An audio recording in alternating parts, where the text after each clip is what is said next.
In 1852, a remarkable manuscript was discovered by a Capuchin monk in the highlands of Ethiopia. The text told of a man named ZEREAYAKOB, born in the land of the priests of Aksum, educated by traditional Ethiopian scholars and driven from his home by the conflict that broke out between the two groups. ZEREAYAKOB was an Ethiopian philosopher from the city of Aksum in the 17th century. His 1667 treatise, developed around 1630 and known in the original Guizi language as the Hattata Inquiry, has been compared to René Descartes' Discours de la Méthode. For centuries, Guizi texts had been written in Ethiopia.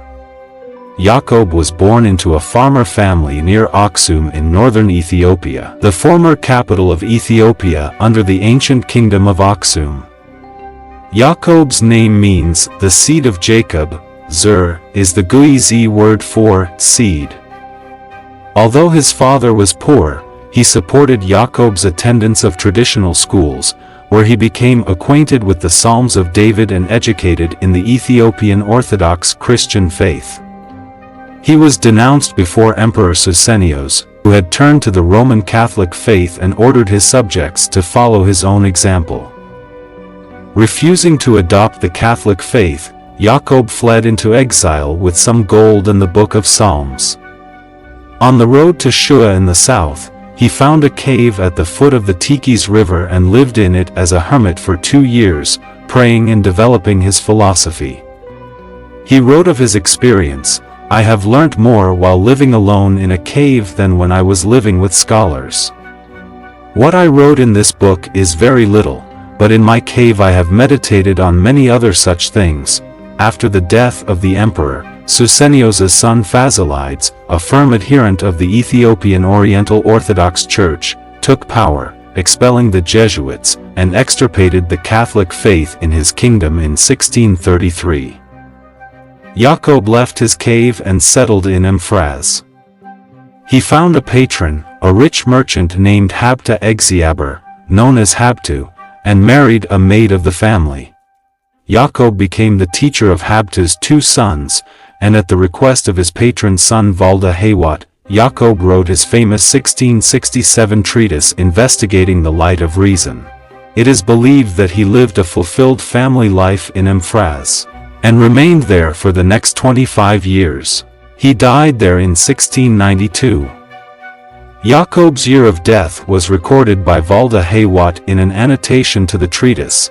ZEREAYAKOB's inquiry goes further than these former texts, as he argues in following one's natural reasoning instead of believing what one is told by others. He was a contemporary of the female activist Walada Petros, whose biography was written in 1672.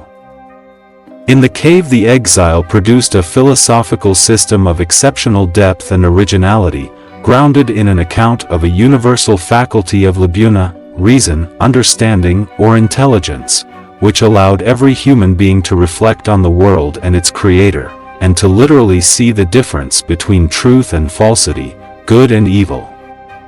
This faculty was divinely endowed, a product of a preordained harmony between creator and creation. The Creator put in the heart of humans the light of intelligence, that they may see good and evil, recognize what is and is not their duty, and distinguish the truth from a lie. The philosopher constructed arguments for the existence of God, elaborated a theodicy, and harshly critiqued what he saw as the corruptions of organized religion, of orthodoxy, Catholicism, Islam, and Judaism alike.